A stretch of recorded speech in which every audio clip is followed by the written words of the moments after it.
This right here is Miss Michelle Grisham, the current Democrat governor of the state of New Mexico. And exactly 3 days ago, on Saturday, Ms. Grisham did something unprecedented, citing an increase in gun violence, as well as several high-profile cases of children getting shot recently.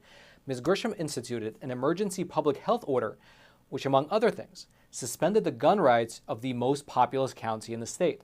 I repeat, just as many people had predicted during the COVID pandemic, wherein the government claimed to have all these new powers because of a supposed emergency, well, the governor of New Mexico has just issued a public health emergency centered around gun violence, and using that health emergency as her justification, she suspended the gun rights of American citizens. Not only the gun rights that are protected under the Second Amendment, but also the gun rights that are enshrined in the New Mexico state constitution. However, instead of just going along and complying with her, it appears that the citizens, the police force, the sheriff's office, and even the mainstream media have all turned on the governor and called out the scheme as being illegal executive overreach. However, let's start at the very beginning. 3 days ago, here was specifically what the governor said as a part of her directive. Quote, "The time for standard measures has passed. And when you Mexicans are afraid to be in crowds, to take their kids to school, to leave a baseball game, when their very right to exist is threatened by the prospect of violence at every turn, something is very wrong." Then, citing the death of an 11-year-old boy just earlier this month, a 5-year-old girl last month, and the death of a 13-year-old girl 2 months ago in July, the New Mexico governor went ahead and she temporarily suspended the gun rights of everyone living in the state's most populous county, except for security guards as well as police officers. Here was exactly what her order stated. Quote, "The action plan includes a suspension of open and concealed carry laws in Bernalillo County, temporarily prohibiting the carrying of guns on public property with certain exceptions. Exceptions include for licensed security guards and law enforcement officers. Citizens with permits to carry firearms are free to possess their weapons on private property, such as at a gun range or gun store, provided they transport the firearm in a locked box, use a trigger lock, or some other mechanism that renders the gun incapable of being fired." Now, just for your reference, in case you're not aware, Bernalillo County is the most populous county in the state of New Mexico. Something like 32% of everyone in the whole state lives in that one county. Furthermore, New Mexico has some of the broadest protection for gun rights in the whole country. For instance, besides just the Second Amendment, here's what it says specifically in Article 2, Section 6 of the New Mexico State Constitution. Quote, "No law shall abridge the right of the citizen to keep and bear arms for security and defense, for lawful hunting and recreational use, and for other lawful purposes. But nothing herein shall be held to permit the carrying of concealed weapons. No municipality or county shall regulate in any way an incident of the right to keep and bear arms." And as such, over in the state of New Mexico, you do not need a permit to buy a gun.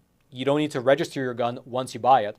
You don't need a license to open carry. And the only thing that you need a permit for is to conceal carry. And that particular permit is relatively easy to get compared to other states. However, since there are criminals who have been misusing guns, the governor has decided to suspend the rights of everyone in the most populous county in the state, stopping them from being able to carry their guns for self-defense over the next 30 days, or just 4 weeks to flatten the curve of gun violence, if you will. Now, during a press conference following this decision of hers, a reporter asked Ms. Grisham about the oath that she took when she became governor to uphold the Constitution and the law of the land. To which she replied that the Constitution is not absolute. Take a listen. And by the way, as you're listening to her statement, notice the level of, I guess you can call them mental gymnastics in the governor's logic when she attempts to explain why law-abiding citizens might need to be arrested in order to stop the criminals. Take a listen. If someone's got a concealed carry permit in Albuquerque walking down a public street, they're not going to get arrested. I can make the point that maybe they should be. And this is the point. I'm willing to do anything and everything within a shred of evidence-based effort. Because if you're not horrified that on any street corner in too many cities in New Mexico, there is someone with a gun sticking out of their waist or their belt. And I'll tell you, if you're a young person, you're not allowed to have a handgun. Well, it's a crime already. I got it, but we won't be able to arrest all of them. So imagine, just in a perfect world, if this was upheld, it gives all of these police officers the ability to focus on the real criminals. Last follow-up. Yeah. You took But your point is valid. You took an oath to the Constitution. Isn't it unconstitutional to say you cannot exercise your carry license? With one exception, and that is if there's an emergency, and I've declared an emergency for a temporary amount of time, I can invoke additional powers. No constitutional right, in my view, including my oath, is intended to be absolute. There are restrictions on free speech. There are restrictions on my freedoms. Madam Governor, Yep. do you really think that criminals are going to hear this message and not carry a gun in Albuquerque on the streets for 30 days? No. But here's what I do think. It's a pretty resounding message. It's kind of amazing to hear a politician say the quiet part out loud. However, the response to the governor's decision was immediate. The day after she issued her order, several thousand people came out, with many of them open carrying, and they held rallies against this government edict.